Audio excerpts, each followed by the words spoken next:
e parla come la gente.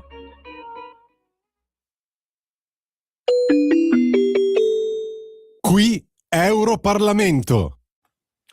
Ricordiamo ai nostri ascoltatori che questo messaggio è finanziato con il budget 400 del gruppo Patrioti per l'Europa. Il Parlamento non è responsabile per i suoi contenuti.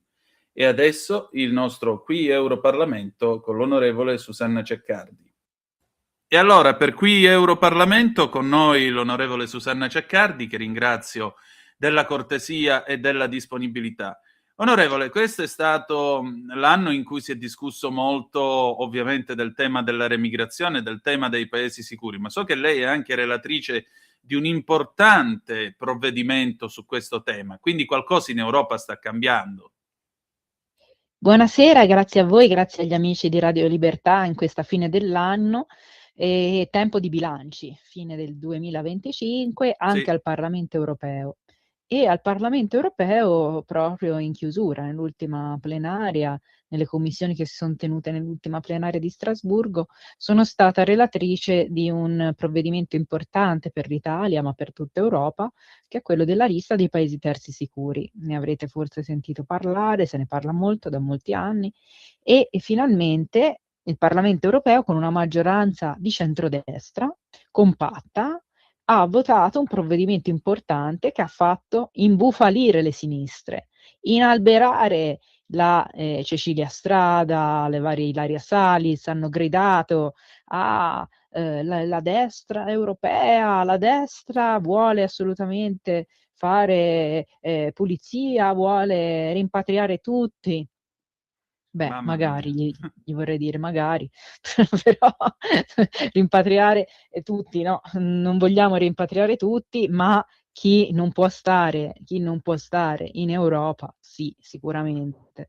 Ecco, allora con questo provvedimento intanto l'Europa stila una lista di paesi terzi sicuri dove possono quindi essere rimpatriati i non aventi diritto. Ecco, è un provvedimento che sarà utile, soprattutto in Italia, contro anche a volte quelle decisioni un po' scellerate di alcuni giudici che hanno stabilito, per esempio, che il trattenimento nei CPR in Albania non era legittimo perché alcuni migranti non venivano da paesi terzi sicuri. Ecco, ora l'Europa ha stilato una lista dei paesi terzi sicuri e da quei paesi terzi sicuri il soggetto giudicante si deve attenere, non può sostituirsi al legislatore. Quindi si è fatto, diciamo, chiarezza normativa.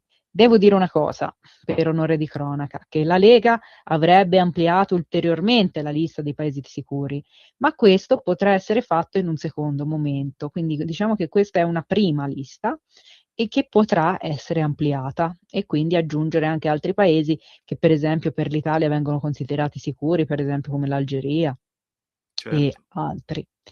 Quindi qualcosa è stato fatto, qualcosa eppur si muove anche in Europa.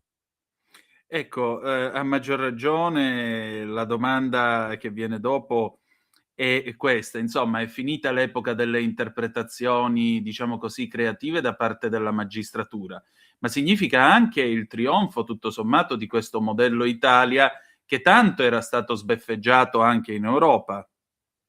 Esatto, ecco, perché l'esternalizzazione, per esempio, dei centri d'accoglienza, i centri per il rimpatrio, viene presa a modello anche da altri paesi europei. E l'Italia è stata apripista su questo, sull'Albania, tanto vituperata. L'Albania, il progetto Albania, funzionerà, dovrà funzionare e sarà anzi un modello per tutta Europa.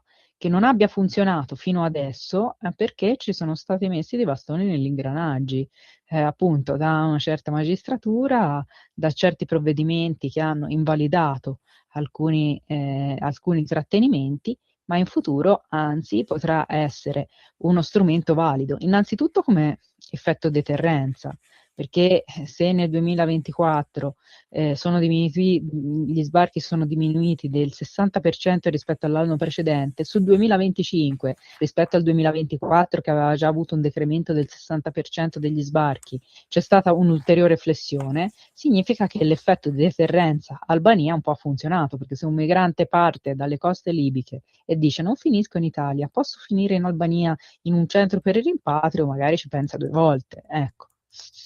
Ecco, a maggior ragione, quest'anno è stato anche l'anno in cui la Lega a Bruxelles ha fatto molto su questo tema e sul tema dell'immigrazione e della sicurezza. Sostanzialmente avete lavorato in 4, lei, Silvia Sardone, Anna Cisinte e Isabella Tovaglieri. Quindi ora come si presenta questa pattuglia all'Europarlamento e che bilancio si può trarre di questo anno di attività? Beh, altre iniziative importanti che ho fatto per esempio con Silvia Sardone e Anna Cisinte contro l'islamizzazione del nostro continente.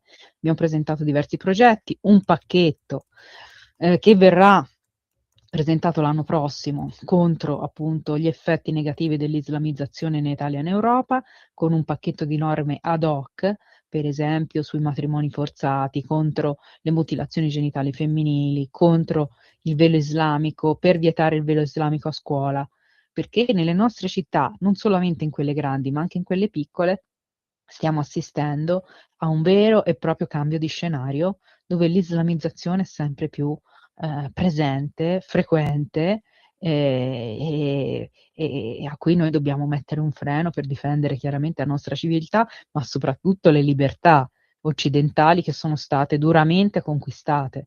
Quindi su questo le donne della Lega sono assolutamente in prima linea.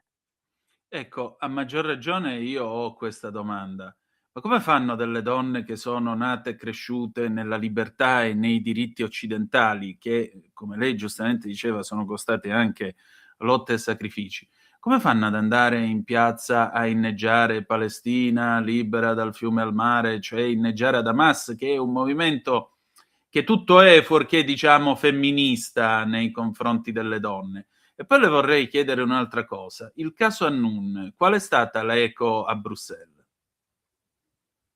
Io penso che sia da parte delle femministe, diciamo di sinistra, rispetto alla Palestina o comunque all'islamizzazione, una questione di ignoranza. Probabilmente non sanno come vengono trattate le donne in certi paesi, non sanno come vengono, diciamo trattati i diritti e le libertà in certi paesi, altrimenti, ecco, avrebbero un grave conflitto di coscienza. E oggi, il caso Annun che scuote, ecco, queste coscienze delle anime belle, che tacciono però di fatto questi fondi distratti rispetto alla causa palestinese, distratti insomma a chi gli ha dato credito, a chi gli ha dato fiducia. I primi a essere truffati sono proprio quelli che hanno dato credito e fiducia a chi, si professava difensore e paladino dei diritti. Quindi, a Bruxelles il caso arriverà tramite anche nostre interrogazioni alla Commissione europea, ma che, diciamo dietro al business, no, della beneficenza, dietro alla beneficenza diciamo sbandierata da certe associazioni ci sia in realtà un business, ecco il dubbio, era palese. E non solo, ecco, rispetto anche a tutti i finanziamenti che l'Unione Europea ha dato alla causa palestinese, che poi sono stati distratti per il terrorismo di Hamas, ci sono stati dei veri e propri scandali, anche documentati, delle interrogazioni che io stessa ho presentato su questo tema.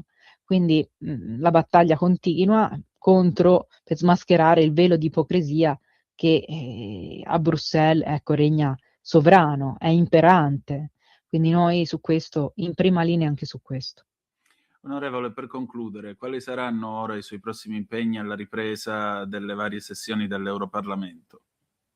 Ecco, noi adesso ricominceremo subito dopo la pausa, dopo l'Epifania.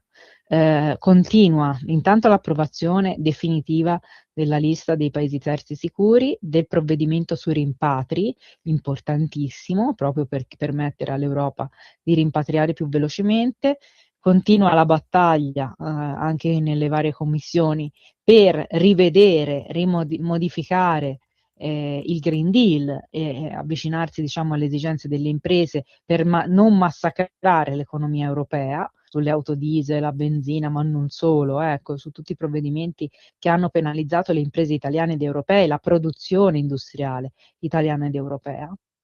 Continua la battaglia contro, diciamo, una Europa che vuole anche mettere in ginocchio i nostri agricoltori. Le proteste dei trattori le avete viste, Sì. che sono state, devo dire, per certi versi anche eccessive e violente, ecco. Chiaramente alcuni facinorossi si introducono sempre in battaglie che possono essere anche legittime. La Lega peraltro contro il Mercosur conduce questa battaglia non da ieri, non da oggi, ma da 20 anni. C'erano già i nostri gruppi, i nostri parlamentari di 20 anni fa della Lega che conducevano questa battaglia, che oggi effettivamente si rivela ancora attuale. Gli agricoltori scendono in piazza e l'Europa ancora una volta è sorda. Ecco, l'Europa è sorda, ma la Lega no. E quindi noi a fianco di chi lavora, di chi produce, ma soprattutto di chi vuole difendere la nostra produzione agricola, industriale e la nostra identità. Allora, onorevole, io la ringrazio del suo tempo e le auguro un ottimo 2026 nel segno di nuove conquiste. Tanti auguri a voi tutti di Radio Libertà, a tutti gli ascoltatori, e forza, che sia un 2026 di pace, di giustizia e di libertà. Grazie, grazie ancora.